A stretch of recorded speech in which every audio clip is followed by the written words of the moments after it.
Bienvenue de nouveau sur cette chaîne YouTube. Dans cette vidéo, je vais parler de la procédure judiciaire en cours contre le gouvernement américain, de comment l'année fiscale a été clôturée le 30 septembre 2020 pour les candidats sélectionnés pour le programme de DV Loterie Visa 2020. Et ce n'est plus à rappeler que la crise sanitaire due à la pandémie de Covid-19 a paralysé le monde entier. Et le département d'État américain n'est pas exempté. Alors, dans cet élément, comme je l'ai introduit, la plainte déposée contre le gouvernement de M. Trump, dont le dossier porte la référence suivante, Case Number 20 CV 01419 APM. Dossier numéro 20 CV 01419 APM. Alors, comme nous le savons tous, le programme de DV Loterie donne une lueur d'espoir pour les candidats à l'immigration américaine. Mais nous savons aussi que l'année 2020 a été une année spéciale, avec des faits spéciaux, notamment Covid-19 et tout ce que nous savons. Plus précisément, dans le cadre de DV Loterie, en principe, théoriquement, il est prévu 55 000 visas pour les candidats qui seront sélectionnés dans le cadre du programme de DV Loterie. Spécialement cette année, 80 000 ont été sélectionnés contre les 55. Alors, il faut aussi noter qu'au bout de 18 années fiscales, en moyenne, le gouvernement américain, par le truchement du département d'État, octroie 47 404 visas pour ces candidats-là dans ce cas. Mais avec l'impact de cette crise sanitaire, seulement 15 400 visas ont été octroyés. Et notons ici qu'il y a eu une pause de l'appareillage consulaire qui octroie les visas. Et nous le savons tous. Et les inquiétudes se sont multipliées d'ailleurs. Alors, jusqu'à ce que les ambassades et consulats soient fermés et jusqu'à ce que au moins une dizaine de visas aient été octroyés, il faut noter simplement que près de 40 000 candidats sélectionnés se sont vus alors kicked out. Et donc, ils n'ont pas pu obtenir leur visa comme ils le souhaitent. Et donc, c'est à l'arrêt au 30 septembre, c'est comme un coup de sifflet final pour ces candidats. Et j'avais déjà dit, par mes recherches, à certains de ces candidats qu'ils peuvent toujours espérer, que c'est gratuit d'espérer. Ça ne coûte rien. Alors, dans ce schéma-là, c'est intéressant et de constater que l'ensemble de l'appareillage au niveau de la Cour de District of Columbia, par le dossier introduit par le juge, par l'intermédiaire du dossier introduit par le juge fédéral Mehta, déposant alors plainte contre le gouvernement américain dont la promesse électorale était complètement d'annuler et de supprimer le programme de DFA Loterie. Et beaucoup plus d'autres détails dont nous n'allons pas perdre le temps, nous n'allons pas perdre le temps dessus. Alors, dans cette démarche, le juge a proposé au gouvernement américain, dans cette plainte, de réserver 9095 visas pour ces candidats-là. Alors, on parle généralement d'au moins 47 000 visas par an en moyenne. Et on avait octroyé déjà 15 000. Et pourquoi alors propose-t-on pour y remédier 9 000 seulement? Pourquoi? Je vais donner les raisons vers la fin de cette vidéo. Et donc, suivez jusqu'à la fin.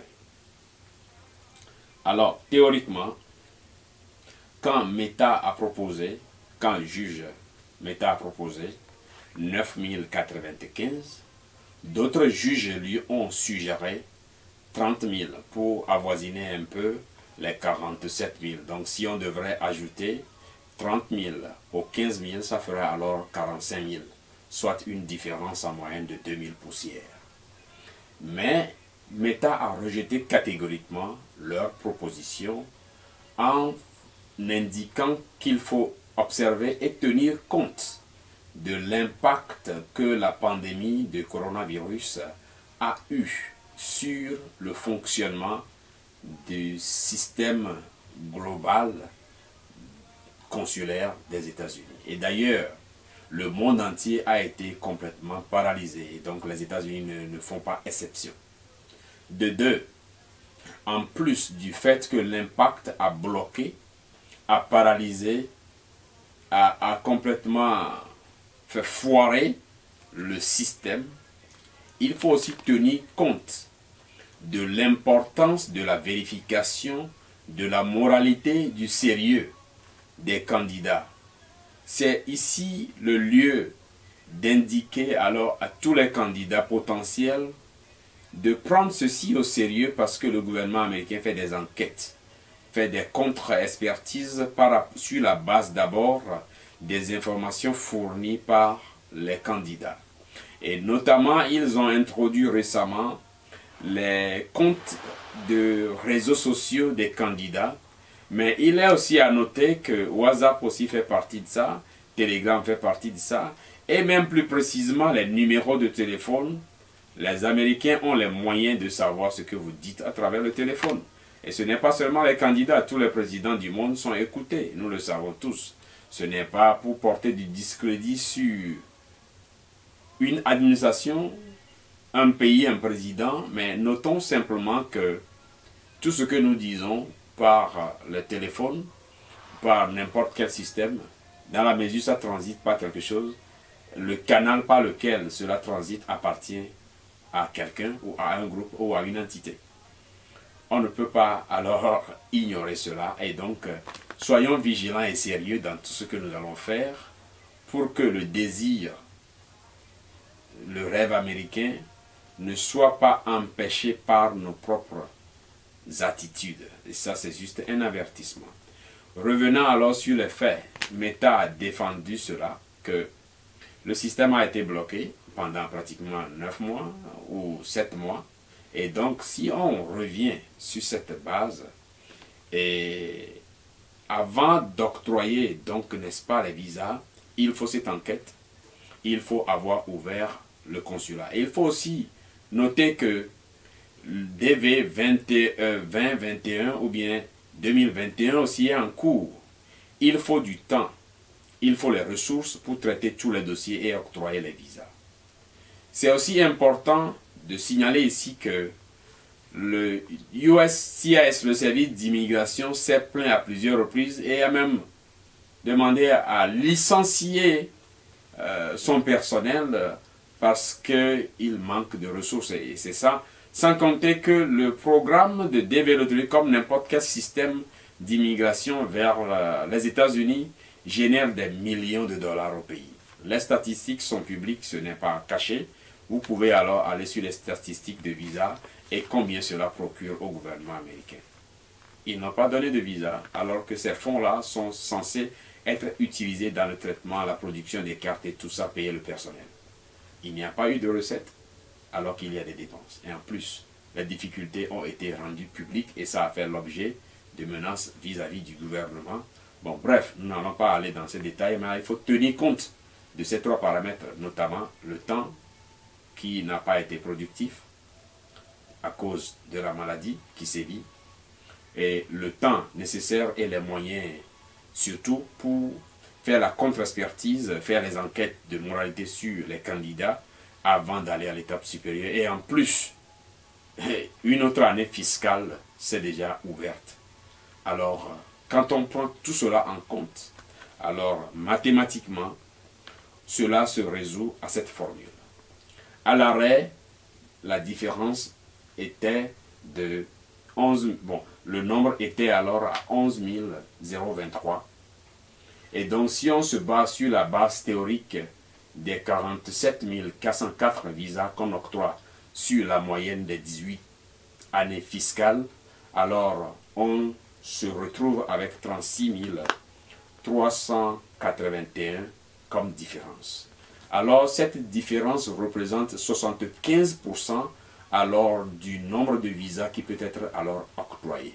Si on applique alors la différence de ces 75% de visas qui devaient être octroyés par rapport au nombre effectif octroyé, on se retrouve alors avec une différence de 9 095 visas qui devaient être alors octroyés pour compléter alors un parcours semi-normal de la procédure d'octroi de visa aux candidats alors à l'immigration américaine. C'est ce qui explique alors le chiffre 9095 visas à réserver pour les candidats qui ont été déjà sélectionnés dans le cadre du programme de Developers Visa 2020.